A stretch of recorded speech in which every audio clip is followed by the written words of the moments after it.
Então agora, irmãos e irmãs, nós vamos começar a falar um pouquinho mais sobre Jesus e também vamos falar como que Jesus procedia naquela época em que ele estava nos ensinando e como que ele estava revolucionando naquela época, não é mesmo?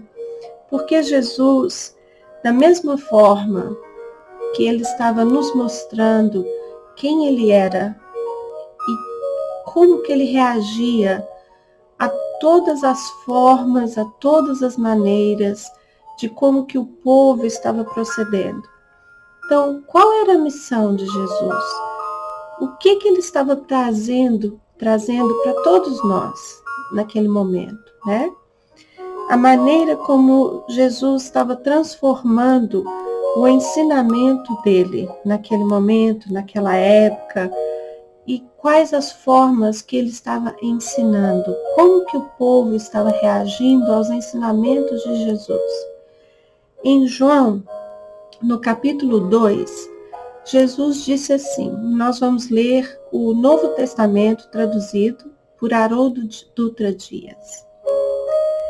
E disse, número 2,16, e disse aos que vendiam as pombas, tirai, e ele coloca estas, Haroldo Dutra coloca numa forma de colchetes, que quer dizer, quando o autor coloca em colchetes, ele está fazendo uma tradução fiel, e isso quer dizer que pode ou não estar no original.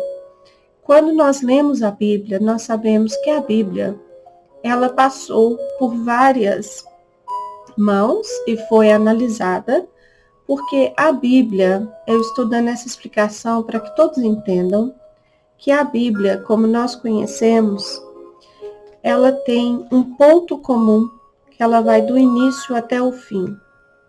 Ela foi passada por estudiosos e ela, de uma forma, a Bíblia não foi composta, como nós conhecemos, em um livro só. Ela tinha foi encontrada em várias partes do mundo e depois colocada como um todo. E foi colocada uma linha comum em todo o livro. E por causa disso, foi estudada para que fosse colocada de uma forma, ok? A Bíblia, como nós conhecemos, ela foi colocada em várias línguas e de uma forma para que ela possa ser lida por todos. É um livro em que todos nós lemos, acreditamos com a nossa fé, que é um livro fiel, ok? Mas é um livro também para estudo, contém muita simbologia, como acabamos de ler em Êxodo, e não estou desacreditando a Bíblia, acredito que sim, são a palavra escrita de muitos que viveram naquela época. Foi encontrada por arqueólogos em várias partes do mundo, mas temos que olhar pela razão que há sim várias simbologias e várias formas em que foram escritas. O Novo Testamento de Haroldo Dutra Dias, ele faz o mais próximo e mais fiel possível do que foi encontrado. Quando ele coloca entre aspas ou entre colchetes, quando eu leio, quer dizer isso. Ele quer dizer que pode ou não estar contido na palavra hebraica. E por isso, quando leio, isso é que quer dizer, ok, gente? Então ele diz, e disse aos que vendiam as pombas, tirai estas, entre colchetes, coisas daqui. Não façais da casa do meu pai casa de comércio. E tem uma nota que é a número 5, que quer dizer empório, comércio, mercado. Recordaram-se os seus discípulos do que está escrito. Tem uma nota número 6. O zelo por tua casa me devorará. E essa nota número 6 diz, do Salmo 69, 9. E eu vou ler este salmo daqui a pouquinho. Então interrogaram-nos os judeus e lhes disseram: que sinal nos mostras para fazerem estas coisas entre colchetes? Em resposta, disse-lhes Jesus: destruirei este santuário, e ele tem uma nota número 7, que diz: esta habitação de um Deus, templo. No Novo Testamento, este vocábulo se refere com frequência ao santuário do Templo de Jerusalém, conhecido pelo nome de Santo, local onde eram encontradas várias peças de ouro. E o levantarei em 3 dias. Olha o que Jesus diz. Eu vou destruir tudo isso aqui e vou levantar em 3 dias. Em resposta, então os judeus lhes disseram: este santuário foi edificado em 46 anos, e tu, em 3 dias, os levantará? Ele, porém, dizia a respeito do seu corpo, do santuário do seu corpo, certo?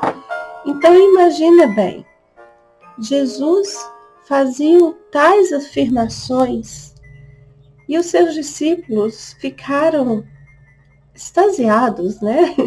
Como que Jesus ia destruir o santuário que foi feito em 46 anos?